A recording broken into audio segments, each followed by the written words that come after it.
effectivement, il y a eu un souci à ce niveau-là, que ce soit au niveau réglage, blocage, etc. Mais bon,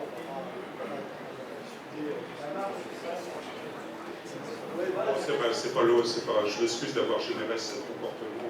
D'un côté et de l'autre, c'est pas l'objet du.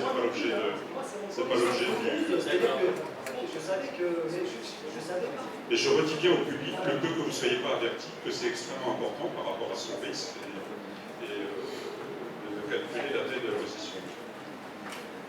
Alors l'euro-dollar, on verra, vous savez, c'est au tableau.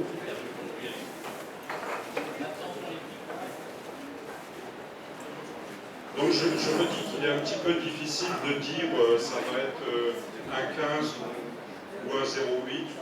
J'ai voulu prendre un graphique mensuel en plaçant des bougies mensuelles en termes d'analyse technique simple. Moi je suis un pur analyste technique, très peu fondamental. On a un support long terme qui a fait que les cours se sont appuyés récemment sur ce niveau-là, ce qui n'est pas vraiment un hasard. Et au-delà de ça, en termes d'analyse technique très simple aussi, on a un magnifique triangle, quasiment rectangle, qui fait qu'on admet qu'on puisse reporter la hauteur d'entrée dans le triangle à sa sortie. Donc moi j'ai des objectifs très ambitieux et je considère que l'euro-dollar peut descendre à 0,83 qui correspondrait au niveau de 2001. Alors maintenant il faut travailler avec des scénarios alternatifs. Vous êtes sur un point bas restant de 1,08 quelque chose, vous le franchissez à la baisse ou vous ne le franchissez pas. Si vous le franchissez à la baisse, vous avez plus de chances de réussir à la baisse. Par la simple théorie de dos, le sixième alinéa de la théorie de dos, qui dit que dès qu'on fait un plus bas, on va naturellement plus bas. Ou dès qu'on fait un plus haut, on va naturellement plus haut. Qui dit plus haut, va plus haut.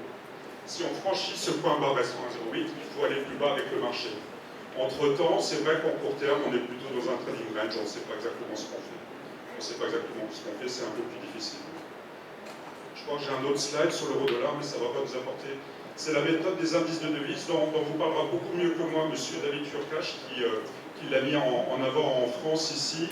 C'est quoi, en deux mots, la méthode des indices de devises? Vous prenez par exemple le dollar index. Le dollar index, c'est 20% d'euro-dollar, 20% de dollar yen, 20% de dollar AUD-USD, 20 dollars de livre sterling GBP, etc. Et vous représentez comme ça par un simple graphique la force d'une zone géographique. Vous faites la même chose avec l'euro-index. 20% d'euro-dollar, 20% d'euro-livre, 20% d'euro-yen, 20% d'euro-AUD. Le peuple, vous travaillez avec 5 compositions. Une moyenne mathématique simple des 5 plus grandes paires de devises. Et vous allez comparer l'évolution des indices de devises entre elles.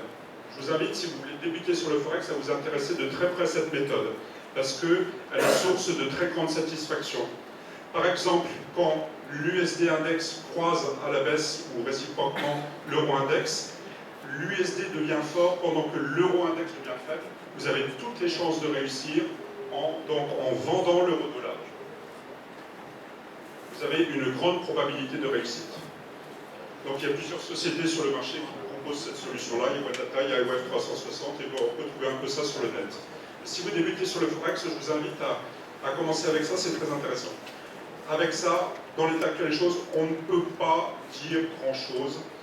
On a eu une force du dollar index et une faiblesse de l'euro index qui a témoigné de ce qui s'est passé dans la grande baisse de la dernière année entre mai 2014 et mai 2015. Et dans l'état actuel des choses, on a du mal à dire plus de choses. Donc il est vrai qu'à court terme, on est dans une période plutôt trading range, plutôt indécise. Mais en objectif long terme, on peut être ambitieux. Donc, si on résume, Pascal, plutôt court terme, un peu comme Nicolas. Oui, absolument. Pas grand-chose à faire, pour l'instant, plutôt attendre. Et sur le long terme, on peut être ambitieux, c'est-à-dire qu'on estime que ça va rebondir, et ça pourrait rebondir à combien de temps? Non, je n'ai pas parlé de rebond. J'ai dit si on casse un 0,8, il faut aller avec le marché à la baisse. Donc plutôt à la baisse. Dans ce cas, il faut travailler un scénario alternatif. Si vous dépassez tel niveau à la hausse, vous partez avec le marché à la hausse.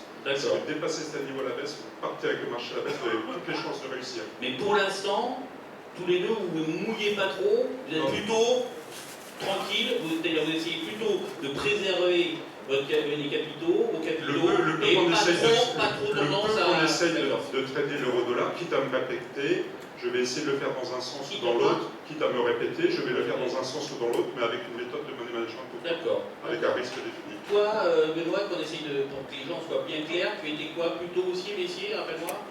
Pardon? Haussier. Tu étais haussier sur le rebond. Alors tu considères plutôt qu'on va faire le rebond tout de suite et qu'on pourrait... Oui, vas-y. Donc clairement haussier, effectivement, une conviction pour que d'ici 3 mois on aille toucher au moins les 1,18, enfin toucher, aller vers 1,18, voire même pourquoi pas un peu plus haut. Peut-être un 20. Voilà, le point dur sera 1,15, 1,1450. D'accord, donc on n'est pas tous d'accord, etc. David, alors David Surcache, qu'est-ce qu'il pense chez iWeb 360?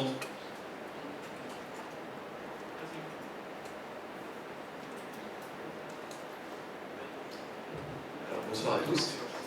Donc, je m'appelle David Surcage, j'ai travaillé pas mal de temps dans la sphère institutionnelle et j'essaie de concentrer en fait mon approche dans iWeb 360 qui consiste en fait à s'intéresser à une approche en termes de flux. Donc, où vont des flux, quand des flux vont se greffer sur le dollar, de quelle paire de devises ils sont en train de sortir, etc. etc. Donc, je représente les choses sous forme d'un indice, c'est le slide précédent, comme évoqué. Voilà. Sur ce graphique, vous pouvez visualiser l'ensemble des différentes devises qui nous intéressent ici, à savoir le dollar en jaune, et notamment là, je parlais de l'euro en orange, et donc il s'agit d'indices de devises que j'ai recomposés, équipondérés, donc c'est pas le dollar index américain, à travers donc, mon logiciel. Et ce que l'on peut observer sur ce graphique, donc pour la courbe jaune, c'est que le dollar donc, a évolué fortement à l'hausse pendant une certaine période en 2014, mais qu'il est en train de consolider une partie de son mouvement aussi. Donc il n'y a rien de très incroyable sur le dollar sur la période récente, en tout cas, si ce n'est que là, actuellement, il est en train d'évoluer dans un vaste range. Je parle du dollar uniquement, pas de l'euro-dollar ou quoi que ce soit. Je parle du dollar index, c'est-à-dire le dollar vis-à-vis d'un panier de devises.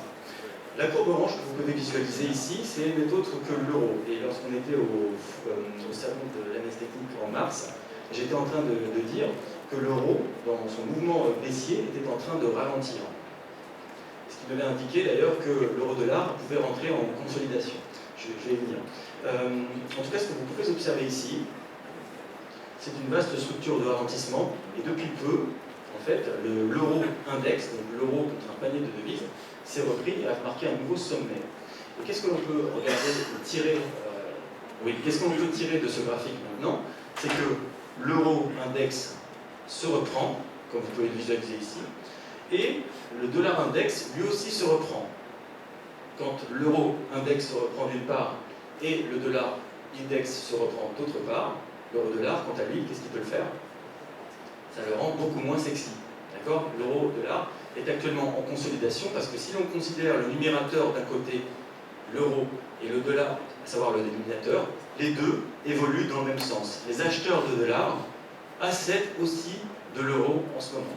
Donc l'euro-dollar est en consolidation et pour moi, ça ne rend pas cette devise extrêmement sexy. La traduction, ça veut dire rester à l'écart. Quand c'est pas sexy, c'est à l'écart. Exactement. Traduit. Deux graphiques. Exactement. Je ne vais pas faire de métaphores douteuses pour le reste, hein, d'accord, mais quand c'est pas sexy, on reste à l'écart. Et en revanche, ce que l'on peut observer sur ce graphique, c'est qu'il y a des choses plus intéressantes à opérer. C'est lorsque ces différentes courbes soit convergent, soit divergent. Là, par exemple, l'euro progresse, le yen baisse. C'est intéressant, c'est-à-dire qu'il y a de la volatilité sur l'euro-yen. Là, le dollar progresse, l'euro baisse. Ces deux divergent. Donc il y a de la variation, de la volatilité et des trades potentiels lorsqu'on achète du dollar et qu'on en vend du yen. Non seulement il y a de la volatilité, il y a un possible assurement risque intéressant. Et d'autre part, l'intérêt de cela, en observant le marché de la sorte, c'est que l'on s'inscrit avec des mouvements d'institutionnels. Les institutionnels en ce moment sont en train de vendre du yen et se positionnent sur le dollar. Et comment tu peux définir que ce sont des mouvements institutionnels? Tu es en train de dire qu'effectivement il y a du mouvement, donc c'est une paire de devises sexy, puisqu'on reprend ton terme, et donc il y a un intérêt, il y a de la volatilité, il y a peut-être une tendance même, tu l'as pas dit ça encore, mais ça veut dire aussi qu'il y a peut-être une tendance, donc on peut se mettre dans le courant, mais tu ajoutes c'est des institutionnels qui achètent. Pourquoi? C'est peut-être des grosses mains, c'est peut-être... Alors est-ce que définitivement les grosses mains c'est forcément des institutionnels? Est-ce que c'est ça que tu veux dire? En fait, ce que je veux dire, c'est simplement que nous sommes des retail, même si nous avions chacun dans notre poche 10 millions de dollars, la somme d'entre nous ne ferait pas grand-chose dans ce marché-là. Donc il s'agit de mouvements institutionnels. C'est-à-dire qu'à un moment donné, les institutionnels partagent un scénario commun et agissent en conséquence de ce scénario. Ils ont un scénario sur les... Tu pars du principe que s'il y a une belle direction qui est bien définie, qu'on voit, c'est normalement une direction institutionnelle. Oui, c'est exactement cela. Et nous, en tant que particuliers, seuls face à nos écrans du matin au soir, ce que l'on doit chercher à faire, c'est à se positionner dans le seuillage de ce que eux sont en train de faire. C'est-à-dire que ce n'est pas nous qui allons décider d'une tendance. Ouais. On ne va rien contrer du tout. Il faut aller dans leur sens. S'ils se mettent à vendre des yens pour acheter des dollars, il faudra faire exactement la même chose. Alors maintenant, si on regarde le slide suivant, qui est une autre manière de lire ce qui est sur le graphique, donc on a créé un certain nombre, un algorithme qui permet de classer les devises les plus fortes aux plus faibles. C'est-à-dire que même si on ne comprend pas ce qui se passe sur ces différents graphiques d'indices, eh bien on va pouvoir visualiser la chose suivante. Comme je vous l'ai dit tout à l'heure, l'euro en ce moment en fréquence journalière fait partie des devises les plus fortes. Le dollar est classé second ici, devise la plus forte en fréquence journalière. Donc évidemment, on ne va pas acheter ou vendre, pour moi, en termes d'opportunité de trading, je ne parle pas si vous êtes déjà en position, je ne vais pas mettre à acheter ou vendre de l'euro-dollar, puisque les deux, en fait, font partie des devises la plus fortes, ils évoluent dans le même sens. Donc ça serait un trade potentiel qui n'a pas grand intérêt. Juste, je t'arrête 2 secondes. Ça, c'est tiré de iWave360.com. Oui, c'est tiré du logiciel. Première question. Deuxième chose, est-ce qu'on y a accès gratuitement ou il faut payer pour avoir ça?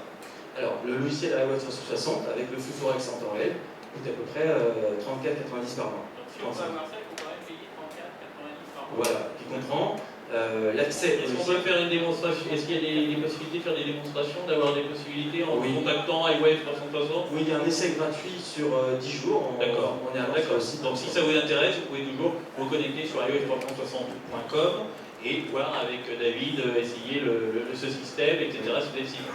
Voilà. Et donc ce qui est intéressant pour moi à travers cette gamme d'outils, c'est que ça me permet de m'inscrire dans des mouvements de fond plutôt que de regarder l'euro-dollar. D'accord ? Quand je regarde l'euro-dollar et j'essaye d'y ajouter des fils, des petits indicateurs par-ci par-là, c'est intéressant, mais ça arrive en fin de process. Ce qui m'intéresse d'abord de savoir, c'est qu'est-ce que sont en train de payer ou de vendre les gros acteurs, ceux qui mènent le marché, ceux qui mènent la bourse. Lorsque je regarde l'euro-dollar, tout seul, avec des petits indicateurs par-ci par-là, je regarde par le trou de la serrure ce que le marché est en train de faire. Lorsque j'observe le marché de cette manière-là, je regarde ce qui se passe à grande échelle. Et une fois que j'ai fait ce travail de regarder le marché à grande échelle, je comprends que le dollar progresse, l'euro progresse, il n'y a pas beaucoup d'intérêt à être sur l'euro-dollar. Donc plutôt que de vous faire une prévision sur l'euro-dollar, j'ai envie de vous dire, ne soyez pas sur l'euro-dollar en ce moment. Voilà. D'accord.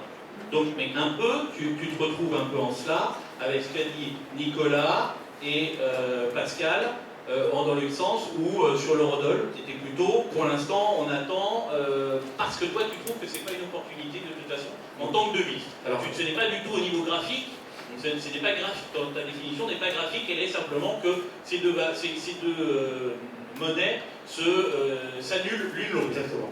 Malgré tout, on peut arriver, une fois qu'on a fait ce travail, à regarder ce que fait le graphique. Effectivement, il y a eu ce mouvement dont tout le monde a parlé depuis tout à l'heure, mais pour l'instant, ce que l'on observe, c'est une phase de consolidation à l'intérieur d'un mouvement fortement baissier, mais on comprend maintenant ce mouvement de consolidation parce que l'euro d'index d'un côté et le dollar de l'autre évoluent dans le même sens, et donc il n'y a pas vraiment d'opportunité, d'intérêt à se positionner sur cette devise, contrairement à d'autres qu'on verra peut-être tout à l'heure. D'accord. Merci.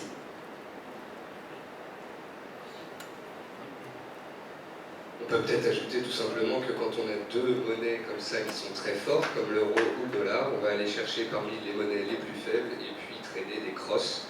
Donc si par exemple le pétrole chute et entraîne le dollar canadien à la baisse, si on a un euro ou un dollar fort et qu'on a un canadien très faible, on va aller jouer l'euro CAD ou l'USD CAD à la hausse. Et c'est là où le marché du Forex sera intéressant quand on ira voir des crosses. Parfois l'euro, la plus tradée, il faut le savoir la lâcher. Alors, moi je vais vous dire un peu ce que j'en pense sur l'eurodoll.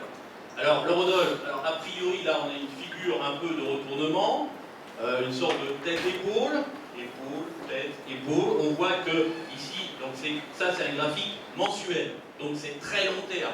ici c'est des années. Là, vous êtes en 1987, d'accord? Crack d'octobre 87, qui était sur le Blitz, d'accord. Et là, ça a joué, etc.